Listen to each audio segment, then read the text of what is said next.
Hello everybody, this is Soumitra Chatterjee and you are watching Chat with Chatterjee. দেখো আজকে আমরা আবারও একটি নতুন ভিডিও নিয়ে হাজির হলাম। আমাদের আজকে গ্রামার ক্লাস। আজকের টপিক হচ্ছে ভয়েস। আমরা ভয়েস চেঞ্জ করব, ভয়েস চেঞ্জ শিখব। দেখো প্রত্যেকেই তোমরা কিন্তু স্কুলে ভয়েস চেঞ্জ করেছো বা জানছো ইত্যাদি। দেখো ভয়েস চেঞ্জ করার আগে আমাদের যে বেসিক ধারণা ভয়েস জিনিসটা কি, ভয়েস মানে তো আমরা জানি কণ্ঠস্বর নর্মালি, কিন্তু গ্রামারে তো সেটা বলছে না। গ্রামারে ভয়েস মানে হচ্ছে বাচ্চ। বাচ্চ মানে আবার হিন্দিতে ভেবো না যে বাচ্চ খানা খানে কা সময় আচুকা হ্যায়, এটা কিন্তু নয়, সেটা তো বাচ্চা ছেলে। কিন্তু গ্রামারে ভয়েস মানে হচ্ছে যেটা বাচ্চ, সেটা হচ্ছে কি, তাহলে ভয়েস কাকে বলে না? ভয়েস হচ্ছে সেটাই যেটা একটি বাক্যের মধ্যে সাবজেক্ট এবং ভার্বের একটা রিলেশনশিপ বা সম্পর্ক তৈরি করে। A voice is what describes the relationship between the subject and the verb that expresses an action. ওকে, সেটাই হচ্ছে ভয়েস। আচ্ছা, এই ভয়েস আমাদের যে ইংলিশ গ্রামারে মূলত দুই প্রকার, একটা হচ্ছে অ্যাক্টিভ ভয়েস এবং আরেকটা হচ্ছে প্যাসিভ ভয়েস। অ্যাক্টিভ ভয়েস কাকে বলে না? অ্যাক্টিভ ভয়েস তখনই হয় যখন কর্তা প্রাধান্য পায়, মানে সাবজেক্ট যখন প্রাধান্য পায় তখন সেটা হচ্ছে অ্যাক্টিভ ভয়েস। আর প্যাসিভ ভয়েস যখন কর্তা প্রাধান্য না পেয়ে কর্মটা প্রাধান্য পায় তখনই সেটা হচ্ছে প্যাসিভ ভয়েস। তাহলে দেখো বোর্ডেতে আমরা ভয়েস কাকে বলে ব্যাপারটা একটু লিখে নিই। Voice is what describes the relationship between the subject and the verb that expresses an action.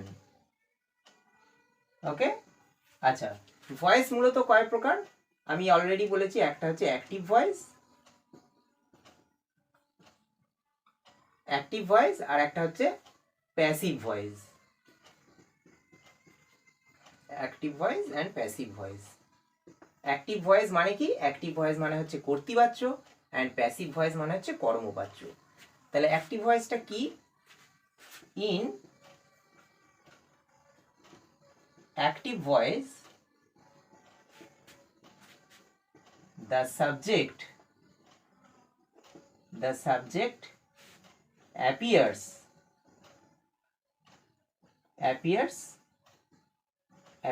to be doing the action. তাহলে অ্যাক্টিভ ভয়েসে মানে কর্তৃবাচ্যে কি হচ্ছে? দ্য সাবজেক্ট মানে কর্তা appears to be doing the action, কাজটা সেই করছে আমরা দেখতে পাচ্ছি। আচ্ছা, ইন প্যাসিভ ভয়েসে তাহলে কি হচ্ছে না? In passive voice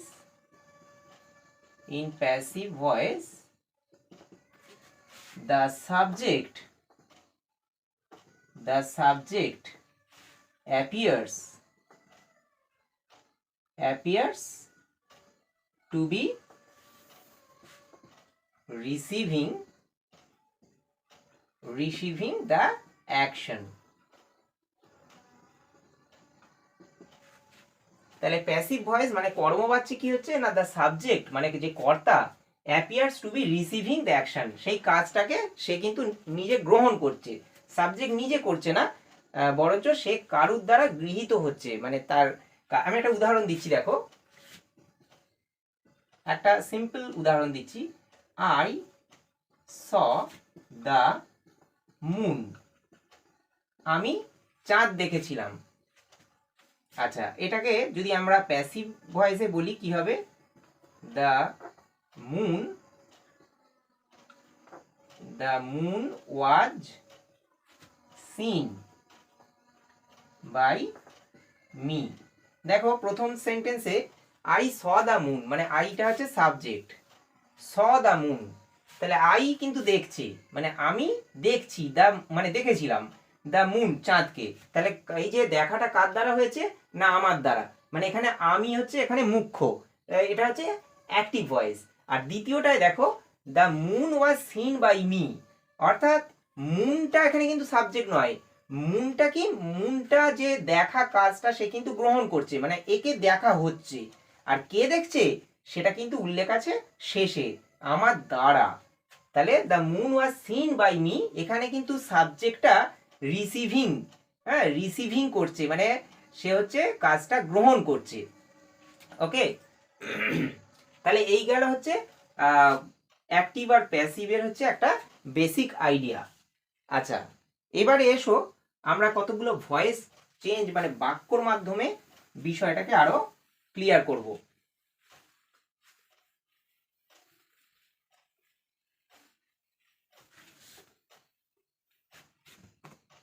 First of all,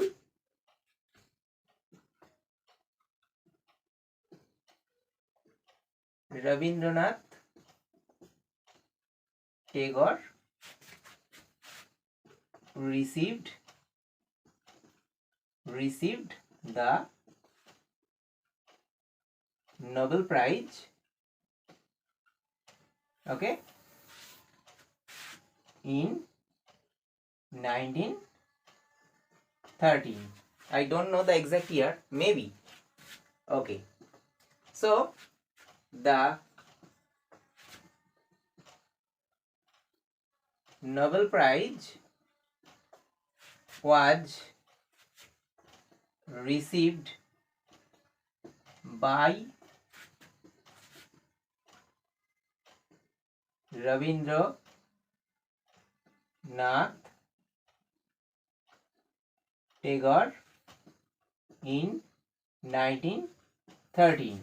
ওকে, তাহলে এটা হচ্ছে কোন টেন্স, এটা অবশ্যই simple past tense.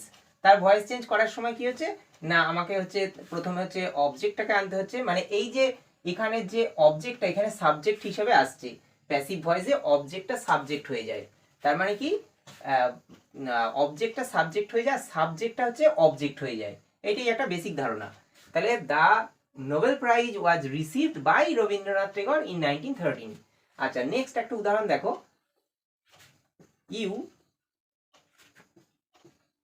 C the man, এটা কিন্তু সিম্পল প্রেজেন্টে আছে, you see the man is seen by you.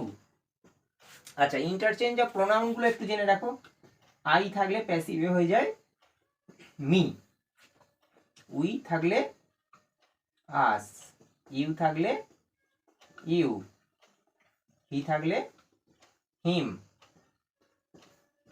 C থাকলে হার, দে থাকলে দেম। ওকে, আচ্ছা, তারপর আরেকটা উদাহরণ দাও। এবার যদি আমি কন্টিনিউয়াসের ধরি, প্রেজেন্ট কন্টিনিউয়াসটা ফার্স্টে করি, হি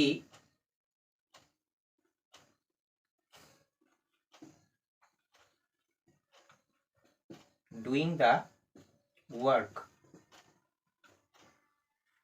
ওকে, এটা তাহলে কি হবে, কি বলতে পারবে তো, কি হবে বলো? আচ্ছা দেখো, এটা আমি করে দিচ্ছি, আশা করি তোমরা সবাই জানো, the work is being done by him.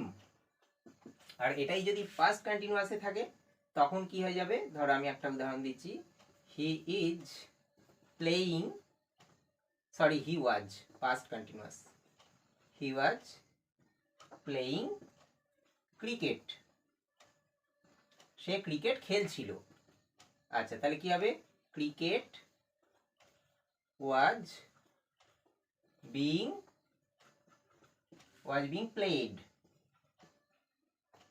played by him. ওকে, আচ্ছা, এবার আমরা পারফেক্ট।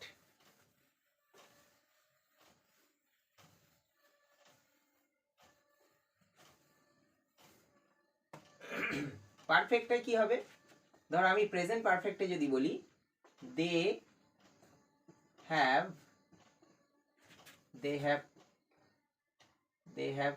প্লেড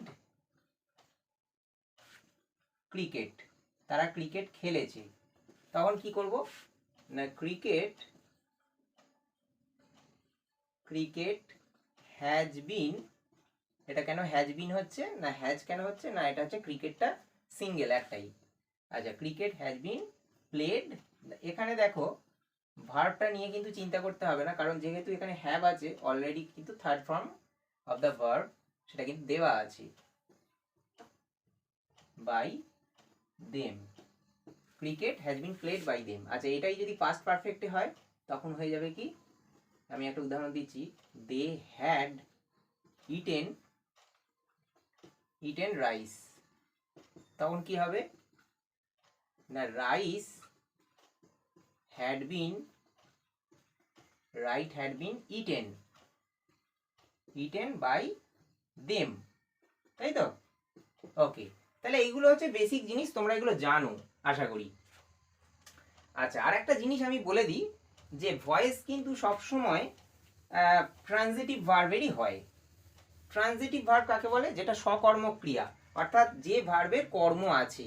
ধরো আই ইট বলছি, যখন আই ইট, তাহলে নিশ্চয়ই কিছু খাই, আই ইট রাইস, তাহলে আমি ভাত খাই, দেখো এর কর্ম আছে, অতএব এইটা কি, এটা হচ্ছে ট্রানজিটিভ ভার্ব। ট্রানজিটিভ ভার্বের কিন্তু ভয়েস চেঞ্জ হয়, আর ইনট্রানজিটিভের হয় না। ইনট্রানজিটিভের হয় না। দেখো আমি একটা বাক্য বলছি, ইউ ড্রিম, তুমি স্বপ্ন দেখো, দেখ এইটা এখানে কিন্তু ফুল স্টপ হয়ে গেল, এর কিন্তু ভয়েস চেঞ্জ হবে না। আবার ধর আরেকটা যদি বলি যে উই গো টু স্কুল, আমরা বিদ্যালয়ে যাই, দেখো গোটাও কিন্তু ইনট্রানজিটিভ ভার্ব। কেন? কারণ এর কর্ম নেই। উই গো টু স্কুল, আমরা বিদ্যালয়ে যাই, বিদ্যালয়ে এটা বিদ্যালয়ের দিকে যাই, এটা কিন্তু কর্ম নয়। আই গো টু স্কুল, আমি যাই, কি যাই বা কাকে যাই, কোনো উত্তর পাবে না। কোথায় যাই বললে উত্তরটা পাচ্ছ, তাহলে কি বা কাকে দিয়ে প্রশ্ন করলে ভার্বকে যে উত্তর পাওয়া যায় সেটাই হচ্ছে অবজেক্ট, মানে কর্ম। তাহলে সেইটা কিন্তু আমরা এখানে কিন্তু পাচ্ছি না, অতএব এইটার ভয়েস চেঞ্জ হবে না। আচ্ছা, তাহলে আমাদের প্রশ্ন যে ইনট্রানজিটিভ ভার্বের কি তাহলে ভয়েস চেঞ্জ হবে না? হ্যাঁ, উত্তর হচ্ছে হ্যাঁ হবে। দেখো আমি একটা বাক্য বলছি, দেখো ওই ড্রিম দিয়েই, you dreamed a dream means তুমি একটা স্বপ্ন দেখেছিলে। দেখো এই ড্রিম ভার্বটা থেকেই কিন্তু এই নাউনটা এসছে, বা এই নাউনটা থেকে এই ভার্বটা হয়েছে, যেভাবেই বলো। তাহলে এগুলোকে বলা হয় cognate object.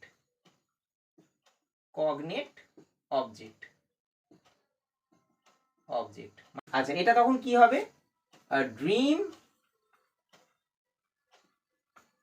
Dream was dreamed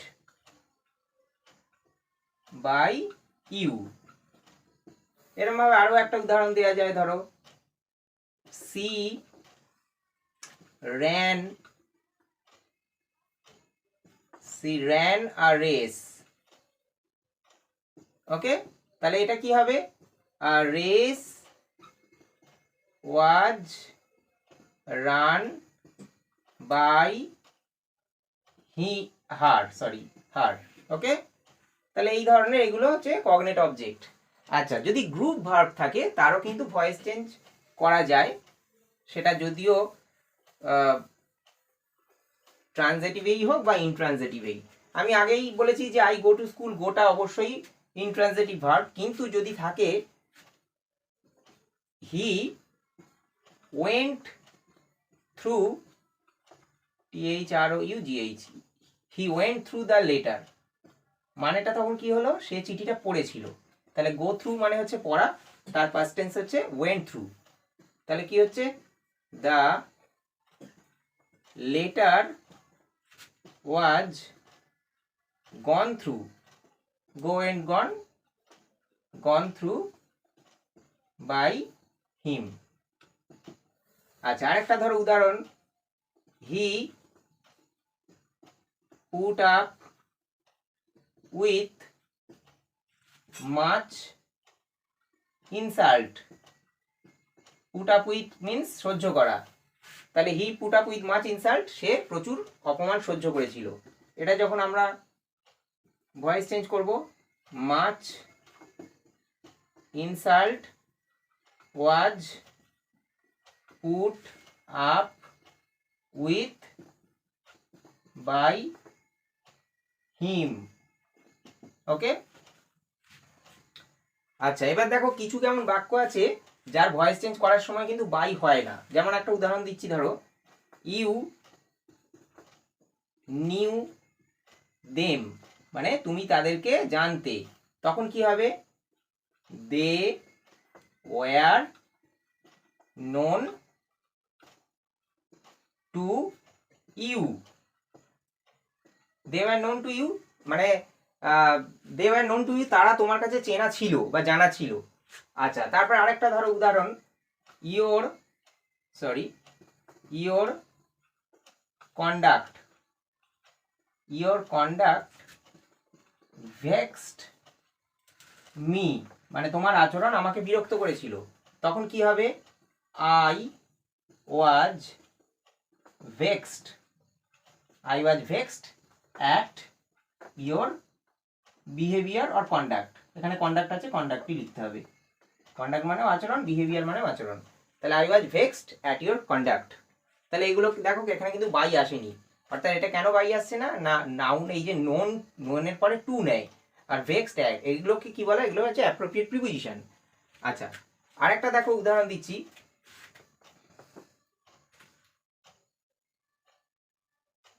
he robbed my purse. এটা কিন্তু নর্মালি হবে my purse was robbed by him. Okay, আচ্ছা এইগুলো তাহলে গেল এক ভয়েস চেঞ্জ বিভিন্ন ধরনের। আচ্ছা, এবার আরেকটা ভয়েস আছে যেটা আমি আগেই বলেছিলাম যে ভয়েস হচ্ছে দুই প্রকার, আমি মূলত কথাটা বলেছিলাম, কিন্তু আরেকটা ভয়েসও আছে। ওকে, যেটার নাম হচ্ছে quasi passive voice. Quasi passive voice, দেখো আমি লিখছি কোয়াসি প্যাসিভ ভয়েস। আচ্ছা, আমি একটা উদাহরণ দিয়ে বোঝাচ্ছি ব্যাপারটা। যেমন দেখো, দিস অ্যাপল টেস্টস সুইট, মানে এই আপেলটার স্বাদ মিষ্টি। দেখো এখানে কিন্তু সাবজেক্টটা দিস অ্যাপল, কিন্তু এ কিন্তু কোনো কাজ করছে না। সাবজেক্ট এটা মানে যে দেখাচ্ছে এটাই সাবজেক্ট অবশ্যই। টেস্ট সুইট মানে এই আপেলটা স্বাদ মিষ্টি, তাহলে স্বাদ, আপেল তো নিজে নিজে স্বাদ নিতে পারে না। আপেলকে আমরা খেলে আপেল নিজেকে তার স্বাদটা দিতে পারে মানুষকে, তাহলে অবশ্যই এটা কিন্তু কর্ম হিসাবেই দেখাচ্ছে, মানে এটা হচ্ছে অবশ্যই প্যাসিভ অর্থেই মনে হচ্ছে আছে। আচ্ছা, এটা কিভাবে হবে? এটাকে বলা হয় কোয়াসি প্যাসিভ ভয়েস, অর্থাৎ এর দু ধর্মই বর্তমান। তাহলে এটা এরকম হবে, this Apple is sweet when it is tasted, মানে যখন এটাকে স্বাদ নেওয়া হয় কার দ্বারা? বাই দ্য ম্যান, মানুষের দ্বারা, অর বাই আস, তখন কিন্তু আপেলটার যে স্বাদটা বোঝা যায় যে সেটা হচ্ছে মিষ্টি। আচ্ছা, এই ধরনের আরো একটা বাক্য দেখো, the pillow feels feels soft. আচ্ছা, এটা তাহলে কি হবে? না, the pillow is soft when it is felt when it is felt মানে যখন এটাকে অনুভব করা যায় তখন বালিশটাকে নরম লাগে। এই ধরনের বাক্যগুলো হচ্ছে কোয়াসি প্যাসিভের উদাহরণ। তাহলে আশা করি ভয়েস চেঞ্জ সম্বন্ধে তোমাদের একটা আইডিয়া হচ্ছে। আমি আরও ভয়েস চেঞ্জের উপরে ভিডিও নিয়ে আসবো। তাহলে আজকে এই পর্যন্তই, একদিনে পুরোটা কভার করা যাবে না, ভিডিওটাও খুব লেন্দি হয়ে যাচ্ছে। আচ্ছা, তোমরা অবশ্যই ভিডিওটা ভালো করে দেখো এবং আমাদের নেক্সট পার্ট খুব শীঘ্রই আসবে। তাহলে ততক্ষণে তোমরা সবাই ভালো থেকো, আর আজকের মতো টাটা।